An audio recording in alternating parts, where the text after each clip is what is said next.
Hello friends, this is Poonam and welcome to Suvira study points. तो चलिए friends, शुरू करते हैं आज की वीडियो।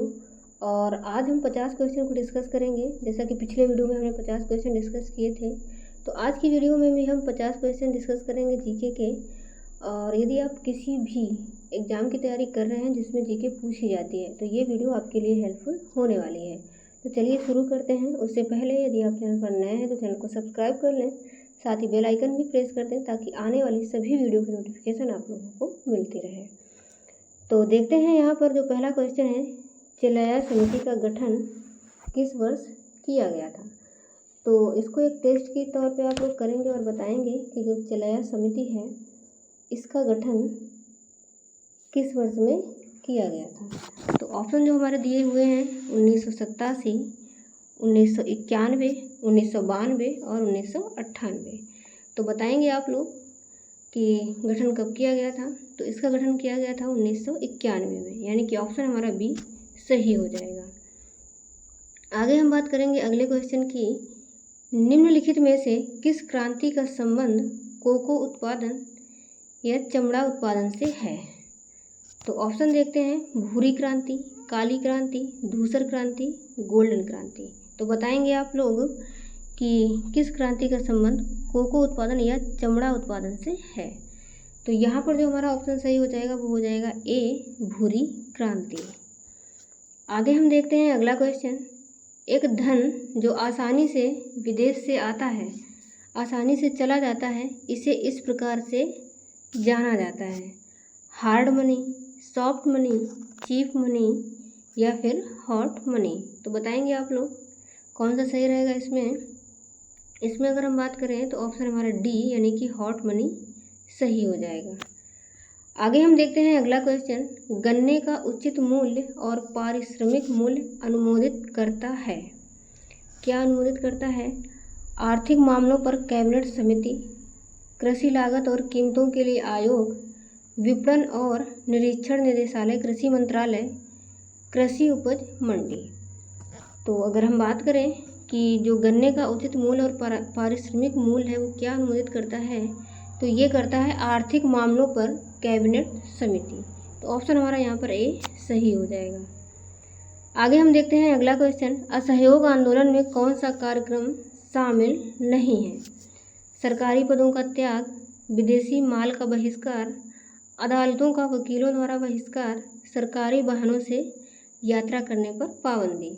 तो देखिए, जो असहयोग आंदोलन हुआ था उसमें सरकारी पदों का त्याग करना था और जो भी विदेशी माल था उसका भी बहिष्कार करना था, साथ ही अदालतों का वकीलों द्वारा बहिष्कार करना था। इसमें पूछा गया है क्या शामिल नहीं है। तो यदि हम बात करें कि क्या नहीं शामिल है, तो सरकारी वाहनों से यात्रा करने पर पाबंदी। तो ऑप्शन हमारा यहाँ पर डी सही हो जाएगा। आगे हम देखेंगे अगला क्वेश्चन, दांडी मार्च की समाप्ति किस तिथि को हुई थी।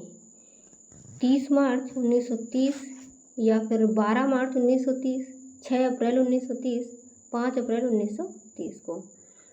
तो जो दांडी मार्च है इसकी समाप्ति कब हुई थी, तो ये हुई थी 6 अप्रैल 1930 को। उसके बाद हम देखेंगे अगला क्वेश्चन, गांधी के जीवन काल में घटी निम्न घटनाओं का कालक्रम सही नहीं है। चौरी चौरा घटना 5 फरवरी 1922 को हुई थी और द्वितीय गोलमेज सम्मेलन 7 सितंबर 1931, पूना समझौता 24 सितंबर 1932, भारत छोड़ो आंदोलन 23 मार्च 1942। तो इसमें देखिए पूछा क्या गया है, कौन सा सही नहीं है। तो जो पहला ऑप्शन है ये भी सही है कि जो चौरी चौरा घटना है ये 5 फरवरी 1922 को ही हुई थी। और अगला है द्वितीय गोलमेज सम्मेलन, ये भी 7 सितंबर 1931 को, पूना समझौता ये भी सही है। तो इसमें सही क्या नहीं है, भारत छोड़ो आंदोलन 23 मार्च 1942। तो ये 23 मार्च 1942 को नहीं हुआ था। तो ऑप्शन हमारा यहाँ पर डी सही हो जाएगा। उसके बाद हम देखेंगे अगला क्वेश्चन, और हमारा जो अगला क्वेश्चन है वो है, आज़ाद हिंद फौज के साथ सुभाष चंद्र बोस, ये गलत हो गया थोड़ा सा, सुभाष चंद्र बोस ने सिंगापुर में स्वतंत्र भारत की अस्थायी सरकार का गठन कब किया।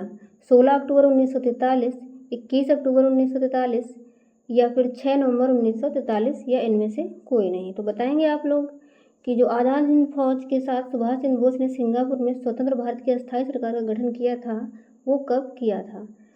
तो ये इन्होंने किया था 21 अक्टूबर 1943, यानी कि ऑप्शन हमारा यहाँ पर बी सही हो जाएगा।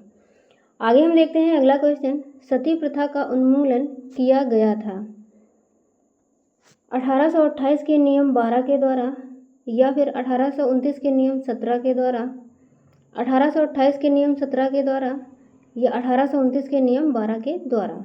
तो सती प्रथा का जो उन्मूलन किया गया था वो किया गया था 1829 के नियम 17 के द्वारा। तो ऑप्शन हमारा यहाँ पर सेकेंड वाला सही हो जाएगा।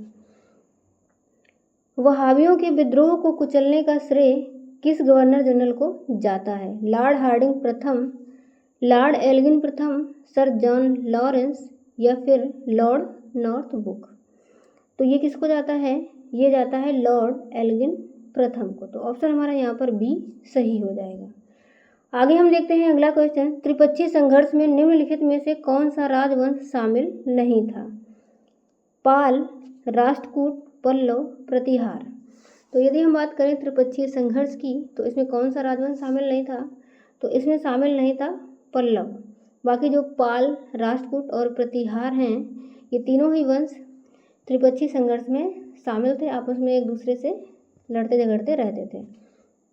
आगे हम देखते हैं अगला क्वेश्चन। सिंधु घाटी सभ्यता के अंतर्गत शवों को दफनाने के अवशेष मिले हैं, इनमें से जो शवों के सिर किस दिशा में रखे हुए मिले हैं? उत्तर में, या दक्षिण, पूरब, पश्चिम। तो अगर हम बात करें जो सिंधु घाटी सभ्यता है वहाँ पर जो शवों को दफनाया गया था तो उनके जो सिर हैं उनको किस दिशा में रखा गया था? तो उनके जो सर हैं वो रखे हुए मिले हैं उत्तर दिशा में। आगे हम देखते हैं अगला क्वेश्चन। किस बौद्ध संगीति में बौद्ध धर्म का 2 संप्रदायों में विभाजन हो गया था? प्रथम, द्वितीय, तृतीय, या फिर चतुर्थ में? तो अगर हम बात करते हैं कि जो बौद्ध संगीति है तो कौन सी ऐसी बौद्ध संगीति थी जिसमें बौद्ध धर्म का जो विभाजन है, जो बौद्ध धर्म का विभाजन है वो दो संप्रदायों में हो गया था? तो अगर हम बात करते हैं तो इसके लिए जो हमारा ऑप्शन है वो डी सही हो जाएगा। आगे हम देखते हैं अगला क्वेश्चन। महावीर स्वामी को किस नदी के तट पर कैवल्य की प्राप्ति हुई थी? निरंजना, पुनपुन, ऋजुपालिका, या फिर भागीरथी? तो देखिए कैवल्य की बात कर रहा है तो ये हुई थी ऋजुपालिका नदी के तट पर। और आगे हम बात करते हैं अगला क्वेश्चन। आजीवक संप्रदाय के संस्थापक निम्न में से कौन हैं? कच्चायन, संजय वेलिट पुत्र, मखली पुत्र, या फिर पूरन कश्यप? तो जो आजीवक संप्रदाय है इसके संस्थापक कौन हैं? तो ये हैं मखली पुत्र।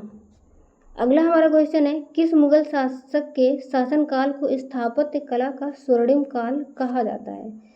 तो इम्पोर्टेंट क्वेश्चन है, याद रखना है आपको। जहांगीर, अकबर, शाहजहां, या फिर हुमायूं? तो स्थापत्य कला का जो स्वर्णिम काल है ये कहा जाता है शाहजहां के शासनकाल को। मुगल काल में मुहितबिस कौन था? सेना अधिकारी, पत्राचार विभाग, राजस्व अधिकारी, या फिर आचरण अधिकारी? तो मुगल काल में मुहितबिस कौन था? ये था आचरण अधिकारी। ऑप्शन हमारा यहाँ पर डी सही हो जाएगा। आगे हम देखते हैं अगला क्वेश्चन। दीवाने अर्ज किस विभाग से संबंधित था? तो जो दीवाने अर्ज है ये राजस्व विभाग, दान विभाग, सैन्य विभाग, या फिर पत्राचार विभाग किससे संबंधित था? तो ये संबंधित था सैन्य विभाग से। क्या? दीवाने अर्ज, याद रखना है आपको। आगे हम बात करते हैं अगले क्वेश्चन की। बसावन व दसवंत किस शासक के दरबारी चित्रकार थे? तो किस शासक के दरबारी चित्रकार थे? हुमायूं के, अकबर, जहांगीर, या फिर शाहजहां के? तो ये थे अकबर के दरबारी चित्रकार। ठीक है। आगे हम बात करते हैं अगला क्वेश्चन। निम्नलिखित में से कौन सुमेलित नहीं है? नरौरा उत्तर प्रदेश में है, ये क्या है? परमाणु विद्युत गृह है नरौरा, जो कि उत्तर प्रदेश में है। और कुड़नकुलम कर्नाटका में है, काकरापारा गुजरात में, या फिर तारापुर महाराष्ट्र में? तो इनमें से कौन सा सुमेलित नहीं है? तो अगर हम बात करते हैं तो जो नरौरा है ये उत्तर प्रदेश में है, एकदम सही है।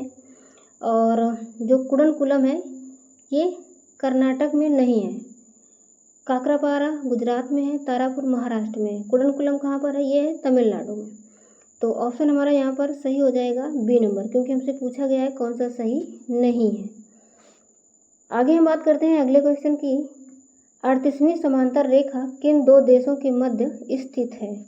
उत्तर कोरिया एवं दक्षिण कोरिया, उत्तरी वियतनाम एवं दक्षिणी वियतनाम, अमेरिका एवं कनाडा, जर्मनी एवं फ्रांस। तो 38वीं समांतर की यदि हम बात करें तो ये स्थित है उत्तर कोरिया एवं दक्षिण कोरिया के मध्य में। इम्पोर्टेंट क्वेश्चन है ये भी। ऑप्शन हमारा ए यहाँ पर सही हो जाएगा। आगे बात कर लेते हैं अगले क्वेश्चन की। निम्न में से कौन सा एक अच्छे ईंधन का गुण नहीं है? ईंधन का ऊष्मीय मान उच्च होना चाहिए, जलने पर ज़्यादा से ज़्यादा अवशिष्ट व हानिकारक गैसों का उत्सर्जन होना चाहिए, ईंधन का प्रज्वलन ताप ना तो कम ना ही ज़्यादा होना चाहिए, इनमें से सभी। यहाँ पर पूछा गया अच्छे ईंधन का गुण नहीं है, तो ईंधन का जो ऊष्मीय मान है ये उच्च होना चाहिए, ये बात एकदम सही है। लेकिन जलने पर ज़्यादा से ज़्यादा अवशिष्ट या हानिकारक गैसों का उत्सर्जन होना चाहिए, ये एकदम गलत है और हमसे यही गलत वाला ही पूछा गया है। तो ऑप्शन हमारा बी यहाँ पर सही हो जाएगा। और जो तीसरा ऑप्शन है कि ईंधन का प्रज्वलन ताप ना तो कम ना ही ज़्यादा होना चाहिए, ये भी सही है। लेकिन यहाँ पे नहीं वाला पूछा है, इसलिए जो हमारा ऑप्शन है वो सेकेंड नंबर बी सही हो जाएगा। आगे हम देखते हैं अगला क्वेश्चन। तारों के मध्य दूरी ज्ञात करने के लिए जो इकाई है, कौन सी इकाई का प्रयोग किया जाता है? स्टेलर मील, कॉस्मिक किलोमीटर, गैलेक्टिक इकाई या फिर प्रकाश वर्ष। तो तारों के मध्य जो दूरी है ज्ञात करने के लिए गैलेक्टिक इकाई का प्रयोग किया जाता है। आगे हम देखते हैं अगला क्वेश्चन। निम्नलिखित में से कौन सा रोग पुरुषों की तुलना में महिलाओं में बहुत कम होता है? निकट दृष्टि दोष, वर्णांधता, ब्रेन ट्यूमर या फिर घेंगा। तो यदि हम बात करते हैं वर्णांधता की, तो ये पुरुषों की तुलना में महिलाओं में बहुत कम होता है, या फिर ये भी कह सकते हैं कि ना के बराबर, मतलब नहीं होता है। आगे हम बात करें अगला क्वेश्चन। हीमोग्लोबिन लाल रक्त कणिकाओं के अंदर का एक प्रोटीन है और यह निम्न में से किसका वहन करता है? ऑक्सीजन का, कार्बन डाइऑक्साइड, नाइट्रोजन, हाइड्रोजन। तो इसके लिए कौन सा ऑप्शन हमारा सही हो जाएगा? इसके लिए सही हो जाएगा ऑक्सीजन। आगे हम बात करते हैं अगला क्वेश्चन। किसी पदार्थ को एक अवस्था से दूसरी अवस्था में बिना तापमान में बदलाव के परिवर्तन होने के लिए आवश्यक ऊष्मा की मात्रा है? संवहन, विशिष्ट ऊष्मा, विकिरण या फिर गुप्त ऊष्मा। तो किसी भी पदार्थ को एक अवस्था से दूसरी अवस्था में बिना तापमान के बदलाव के परिवर्तन के लिए जो आवश्यक ऊष्मा की मात्रा होती है वो होती है गुप्त ऊष्मा। ऑप्शन हमारा यहाँ पर डी सही हो जाएगा। आगे हम देखेंगे अगला क्वेश्चन। निम्नलिखित कोशिका अंगों में से किसमें न्यूक्लिक अम्ल नहीं पाया जाता? केंद्रिका, हरित लवक, राइबोसोम, जीवद्रव्य। तो न्यूक्लिक अम्ल नहीं पाया जाता है, किसमें नहीं पाया जाता? ये जीवद्रव्य में। ऑप्शन हमारा यहाँ पर डी सही हो जाएगा। अगले क्वेश्चन की बात करते हैं। निम्नलिखित में से कौन विटामिन सी का अच्छा स्रोत नहीं है? मछली का तेल, पालक, जंतुओं के यकृत एवं गुर्दे, आम। तो यहाँ पर विटामिन ए का अच्छा स्रोत पूछ रहा है, तो इसके लिए जो हमारा ऑप्शन है वो सी सही हो जाएगा, जंतुओं के यकृत एवं गुर्दे। अगला क्वेश्चन है। धातुओं में सबसे कम घनत्व वाला तत्व कौन सा है? सोडियम, लिथियम, पारा, कॉपर। तो सबसे कम घनत्व वाला तत्व कौन सा है? तो इसके लिए अगर हम बात करें तो यहाँ पर जो हमारा ऑप्शन है बी सही हो जाएगा, यानी कि लिथियम सबसे कम घनत्व वाला तत्व है। आगे हम देखते हैं अगला क्वेश्चन। प्राकृतिक रबर के बारे में निम्न में से कौन सा कथन सही है? यह एक प्राकृतिक बहुलक है, इसमें लोचदार गुण होते हैं, या फिर यह कृत्रिम बहुलक है। तो देखिए जो प्राकृतिक रबर, यहाँ पे स्टार्टिंग में ही प्राकृतिक रबर बोल दिया, तो कृत्रिम रबर तो नहीं है ये, सॉरी कृत्रिम बहुलक नहीं है, ये तो गलत हो गया। और अगला ऑप्शन देखते हैं। यह एक प्राकृतिक बहुलक नहीं है, तो ये भी गलत है क्योंकि ये एक प्राकृतिक बहुलक है, ये बात एकदम सही है। यह एक प्राकृतिक बहुलक है और इसमें लोचदार गुण नहीं होते हैं, तो ये भी ऑप्शन गलत हो जाएगा क्योंकि जो रबर है प्राकृतिक रबर, ये एक प्राकृतिक बहुलक है और इसमें लोचदार गुण होते हैं, और यहाँ पर लिख दिया है कि नहीं होते, तो ऑप्शन हमारा यहाँ पर पहला सही हो जाएगा। अगला क्वेश्चन। किसी तत्व का रासायनिक गुण निम्न में से कौन तय करता है? प्रोटॉन की संख्या, न्यूट्रॉन की संख्या, इलेक्ट्रॉन की संख्या, इनमें से कोई नहीं। तो किसी तत्व का जो रासायनिक गुण है ये कौन तय करता है? इसके लिए अगर हम बात करें तो यदि हम बात करते हैं कि जो किसी तत्व का रासायनिक गुण होता है कौन तय करता है, तो ये इलेक्ट्रॉन की संख्या तय करती है। आगे हम बात करेंगे देवप्रयाग किन नदियों के संगम पर स्थित है। यहाँ पर ये क्वेश्चन गलत हो गया है क्योंकि यहाँ पूछा गया है किन नदियों के संगम पर स्थित है और ये ऑप्शन गलत है सारे। आगे बाद हम देख लेते हैं अगला क्वेश्चन, निम्नलिखित में कहाँ सर्वाधिक जैव विविधता पाई जाती है? सवाना घास स्थल, टुंड्रा बायोम, उष्णकटिबंधीय वर्षा वन, मैंग्रोव वन। तो सर्वाधिक जो जैव विविधता है ये कहाँ पर पाई जाती है? ये पाई जाती है उष्णकटिबंधीय वर्षा वन। और ये वाला इसका आंसर हम बता देते हैं कि जो देवप्रयाग है ये किन नदियों के संगम पर स्थित है, तो ये स्थित है अलकनंदा और भागीरथी नदियों के संगम पर। इसके लिए आप लोग अलकनंदा और भागीरथी याद कर लेंगे, बाकी ये यहाँ पर ऑप्शन गलत टाइप हो गए हैं। आगे हम देखते हैं अगला क्वेश्चन, निम्नलिखित में से कौन शीत महासागरीय जलधारा नहीं है? बेंगुएला, हम्बोल्ट, लेब्राडोर और अगला है अंगुलहास। तो अगर हम पूछें मतलब अगर हम बात करें कि शीत महासागरीय जलधारा नहीं है तो वो है अंगुलहास। ऑप्शन हमारा यहाँ पर डी सही हो जाएगा। आगे हम देखते हैं अगला क्वेश्चन, निम्नलिखित में से किस नदी को दक्षिण भारत की गंगा कहा जाता है? गोदावरी, कावेरी, वैगई या फिर कृष्णा। देखिए इस क्वेश्चन में काफ़ी ज़्यादा कन्फ्यूजन होती है। दक्षिण भारत की गंगा किसको कहा जाता है? दक्षिण भारत की गंगा, तो ये कहा जाता है कावेरी को। और अगर पूछे दक्षिणी गंगा तब ऑप्शन हमारा सही होता है गोदावरी। तो ऑप्शन हमारा यहाँ पर बी सही है।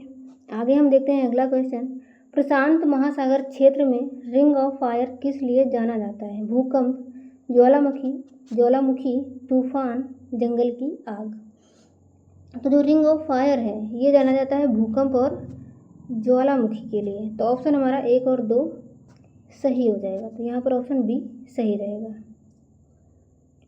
आगे हम देखते हैं अगला क्वेश्चन, प्रतिरोधात्मक या घर्षणात्मक बेरोजगारी है।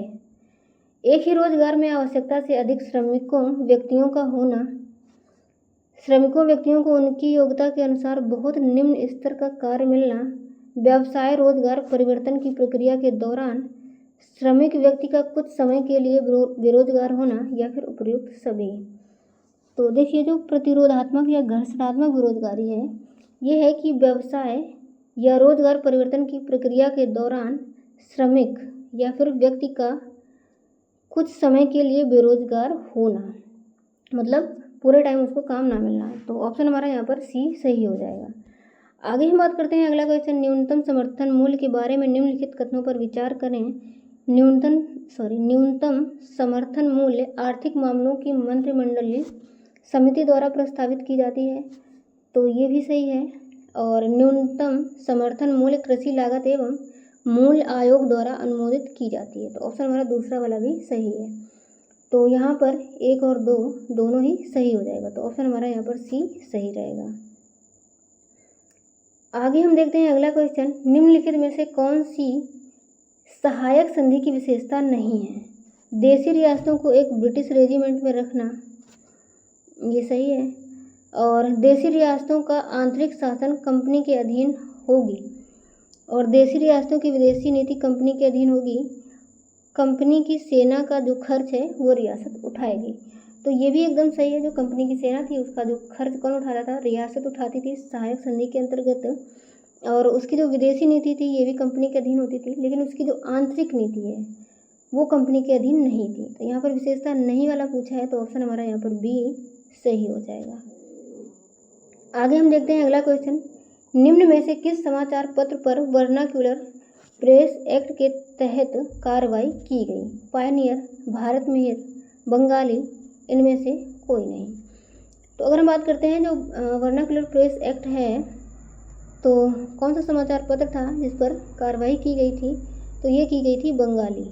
ऑप्शन हमारा यहाँ पर सी सही हो जाएगा। आगे हम देखते हैं, सीसा और टिन की मिश्र धातु को कहते हैं स्टील, उपधातु, गन मेटल या फिर सोल्डर।